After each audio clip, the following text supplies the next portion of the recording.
রায় Martin প্রশ্নবিচিত্রা ভূগোল নবম শ্রেণী 9 নম্বর স্কুল জয়নগর ইনস্টিটিউশন। বিকল্পগুলি থেকে সঠিক উত্তর নির্বাচন করে লিখো। পৃথিবীর পরিধি প্রথম নির্ণয় করেন এরাটোস্থেনিস। পৃথিবী পৃষ্ঠে যে অক্ষাংশে কোনো বস্তুর ওজন সবচেয়ে বেশি হয় সেটা হচ্ছে 0 ডিগ্রি বা মেরুতে।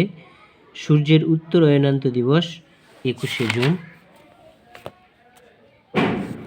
প্রদত্ত কোথায় পৃথিবীর আবর্তনের বেগ বেশি হবে? নিউ ইয়র্কে। একটি আন্তর্জাতিক সম্পদের উদাহরণ ওজোন স্তর। নিরপেক্ষ বস্তু থেকে সম্পদ সৃষ্টি হয় উভয়ের দ্বারা, মানে শ্রম শক্তিরও দ্বারা, সংস্কৃতিরও দ্বারা।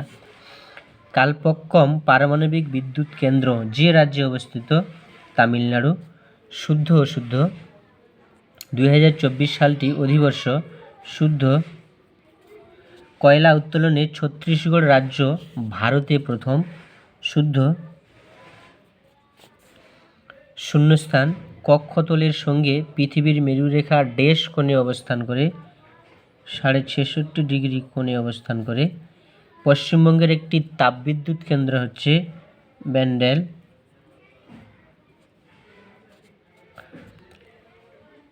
একটি বা দুটি শব্দে উত্তর দাও। পৃথিবীর ব্যাস কোন অঞ্চলে সর্বাধিক? নিরক্ষীয় অঞ্চলে। কোন অঞ্চলে? নিরক্ষীয় অঞ্চলে। সূর্যের আপাত বার্ষিক গতিপথের নাম কি? আপাত বার্ষিক গতিপথের নাম রবি মার্গ। কোন প্রচলিত শক্তির ব্যবহারে পরিবেশ দূষিত হয় না? প্রচলিত শক্তি এটা হচ্ছে জলবিদ্যুৎ শক্তি। তাপবিদ্যুতের উন্নতির জন্য ভারতের কোন সংস্থা গড়ে তোলা হয়েছে? এনটিপিসি। স্তম্ভ মাস্কোভাইট, অভ্রেট, এরেস, বামন গ্রহ, বিরল সম্পদ ইউরেনিয়াম।